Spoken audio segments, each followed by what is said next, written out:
Une distinction a été faite entre l'homme naturel et le vieil homme. Il est dit que le vieil homme est totalement dépravé, sans un seul trait qui soit de Dieu, mais que l'homme naturel porte des traces de ce qui est de Dieu, c'est-à-dire une affection naturelle, de l'amabilité, souvent une grande mesure de vérité et de droiture dans ses rapports avec ses semblables. Cette distinction ou cette division à l'égard de l'homme est la base d'une polémique entre les humanistes et ceux qui affirment la dépravation totale.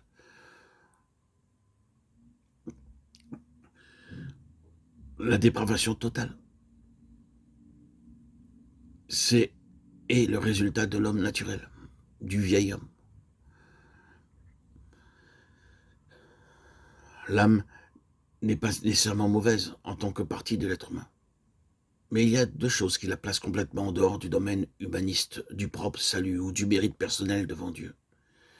Elle est sous l'empire de la vanité, premièrement, car la création a été assujettie à la vanité, non pas volontairement, mais à cause de celui qui l'a assujettie, Romains 8, 20.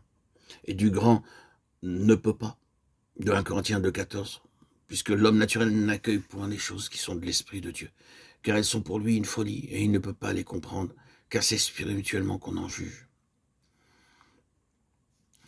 Et secondement, l'âme est la sphère dans l'homme qui, par sa complicité avec elle, est devenue l'allié des puissances mauvaises. Et ce n'est que lorsque l'esprit de l'homme est vivifié, renouvelé, qu'il reconnaît réellement combien terrible est cette alliance.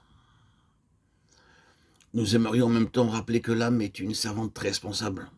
En effet, l'ego humain, le moi, en tant que vie personnelle et raisonnable, doit rendre compte à Dieu de sa soumission ou de sa propre gloire.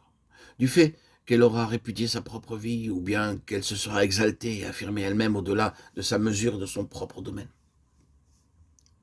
C'est pourquoi l'âme qui pêche, c'est celle qui mourra. Ézéchiel 18,4. C'est la loi de Dieu, et elle demeure. Alors, même que l'esprit n'est pas renouvelé par la nouvelle naissance, il y a une responsabilité à l'égard de la parole de Dieu. Et il faut à cet égard montrer clairement certaines choses, ou du moins aussi clairement que possible.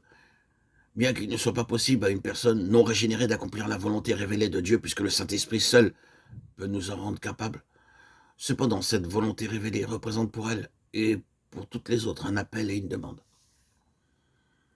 Cela dépendra seulement et cependant de l'attitude de chacun et du désir d'être amené à vouloir et à pouvoir. Mais en tant que créature moralement responsable, cette obligation reste la nôtre. Toutes les fois où la parole de Dieu nous est présentée,